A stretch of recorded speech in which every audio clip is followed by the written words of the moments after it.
अब कौन घर में डिलीवरी कराता है अम्मा जी। शांति देवी के बेटे बहू गांव आए थे, सो सभी काम वालों को साफ आदेश था कि एक भी दिन की छुट्टी नहीं करनी है।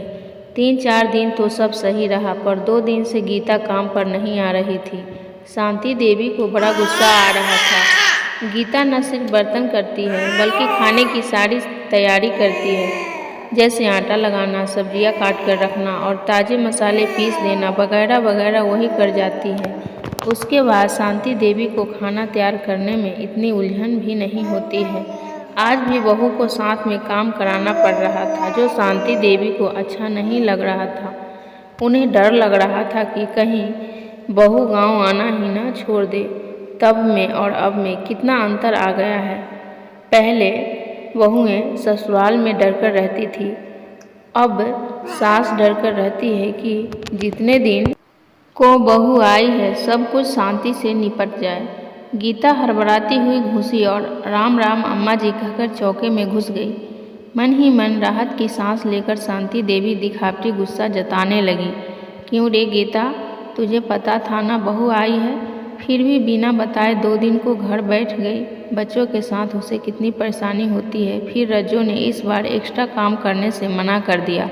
गीता जल्दी जल्दी हाथ चलाती हुई, अरे अम्मा जी, पहले तो खुशखबरी सुनो, मैं दादी बन गई हूँ। मनोज की बहू को लड़का हुआ है।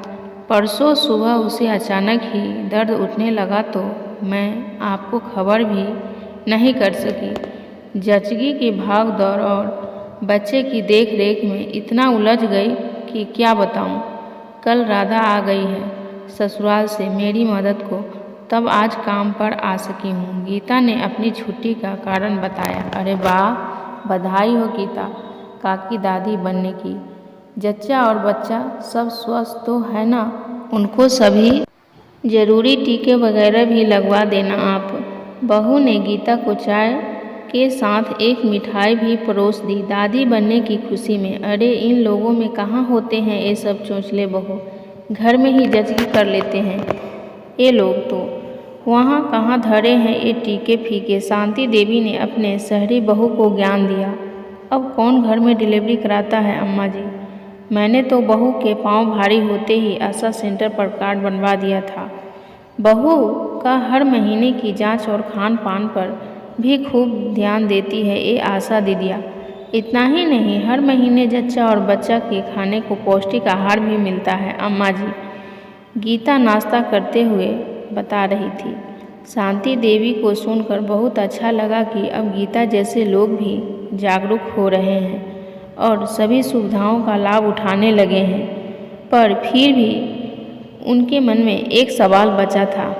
क्यों रे, जब राधा अपने जचगी के लिए तेरे पास आई थी तब तो तूने मेरे लाख समझाने पर भी उसकी जचगी घर में ही करी थी। तब मैं और अब में इतना अंतर कैसे आ गया तेरे सोच में। शांति देवी ने उसे कुरेदा। अम्मा जी, राधा की जचगी मैंने अपनी जिद पर घर में करी और 10 दिन बाद उसकी लड़की खत्म हो गई। तबीयत बिगड़ने पर जब बच्ची को लेकर अस्पताल गए तो डॉक्टर ने बताया कि लड़की को पीलिया था और अगर जन्म अस्पताल में ही होता तो उसका इलाज संभव था।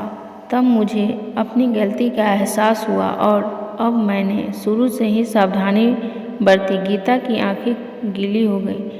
राधा के दुख से शांति देवी ने थोड़े से बादाम थैली में डाले और गीता की बहू के लिए पकड़ा दिए। बहू ने भी अपने बच्चे को छोटे कपड़े देने का वादा किया और गीता फटाफट काम करके अस्पताल की ओर चल पड़ी।